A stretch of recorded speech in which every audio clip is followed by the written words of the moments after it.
Bonjour à toutes et à tous. Dans ce tutoriel, nous allons imbriquer les fonctions si, senum et droite. Pour cela, nous allons nous servir d'un exemple bien précis. J'ai à ma disposition un tableau récapitulant par mois, se trouvant dans la colonne A, un nombre d'heures par usine, nombre d'heures nécessaires pour, par exemple, des rénovations. Et je souhaiterais qu'il y ait un comparatif entre le contenu que j'ai dans la colonne A et le contenu que j'ai dans les cellules D5, E5, F5, etc.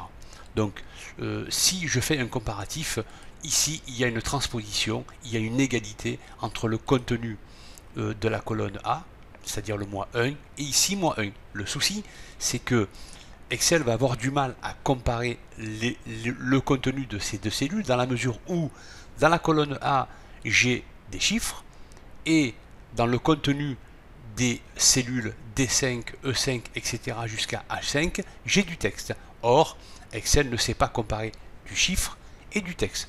Pour ce faire, je vais utiliser une fonction que nous appelons senum, afin de convertir du texte en chiffres. Alors, concrètement, qu'est-ce que cela va donner?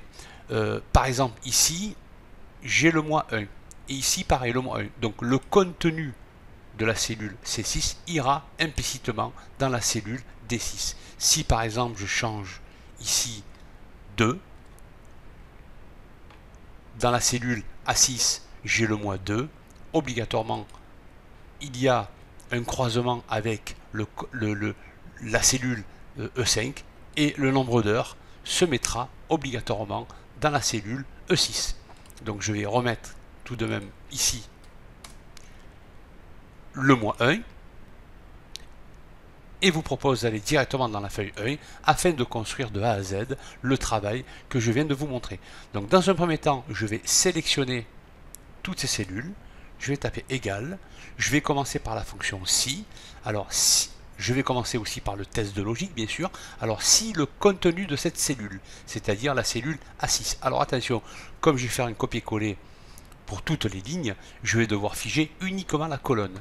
Donc F4 une fois, F4 deux fois, F4 trois fois. Alors si le contenu de cette cellule est égal au contenu de cette cellule, mais attention, ici je vous ai dit que c'est du texte, donc, et je vais récupérer par la fonction droite le dernier caractère du texte moins 1. Donc je vais commencer par dire à Excel d'abord mets-moi la fonction senum afin que le résultat de la fonction droite de cette cellule, et je veux que le dernier caractère, c'est-à-dire le chiffre 1, soit par la fonction senum réajusté, transformé en chiffre.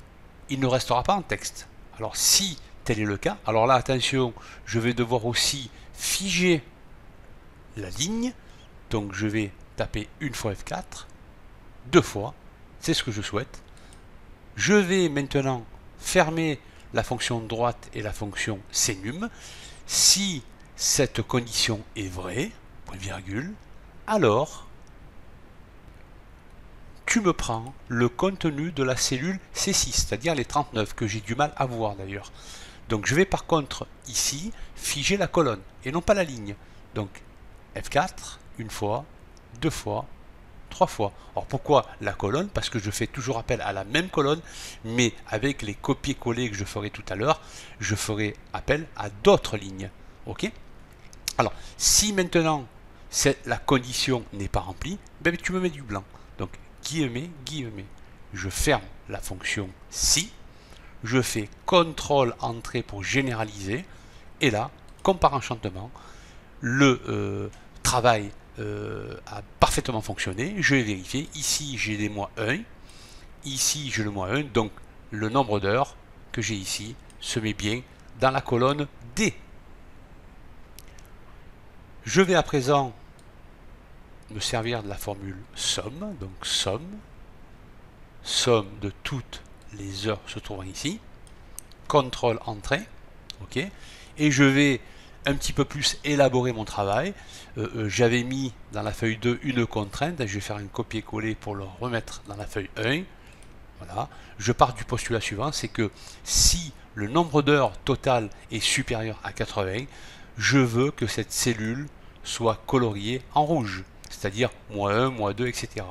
Donc, je vais passer, pour faire ce travail, par une mise en forme conditionnelle. Donc, je vais sélectionner toutes ces cellules, aller dans mise en forme conditionnelle, nouvelle règle.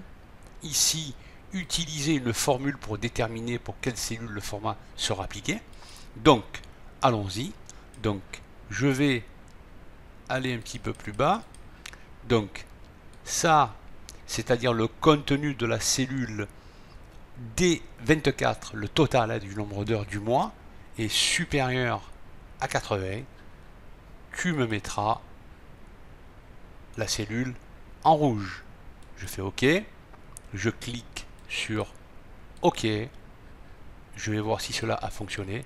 Alors là, j'ai fait une petite erreur. Donc je reviens dans la mise en forme conditionnelle, gérer les règles. Au moins, ça vous permet de voir comment modifier une règle, modifier la règle.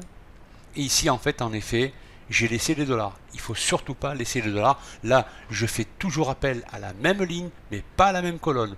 Donc, je vais devoir figer uniquement la ligne. Donc, F4, une fois. Apparemment, ça suffira. Donc là, je n'ai... Alors, au contraire, je vais devoir figer la ligne et pas la colonne. Voilà. Ce qui est le cas. Voilà, la ligne et pas la colonne. Je fais OK. Je clique sur OK. Et là, je vais vérifier si ma mise en forme conditionnelle a fonctionné.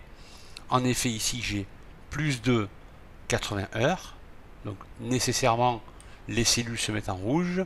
Pour le mois 3 et 4, est-ce que le quota a été dépassé? Non. J'ai moins de 80 heures. Voilà, j'espère que ce petit tutoriel vous aura plu. Quant à moi, je vous donne rendez-vous dans un prochain tutoriel. Merci et au revoir.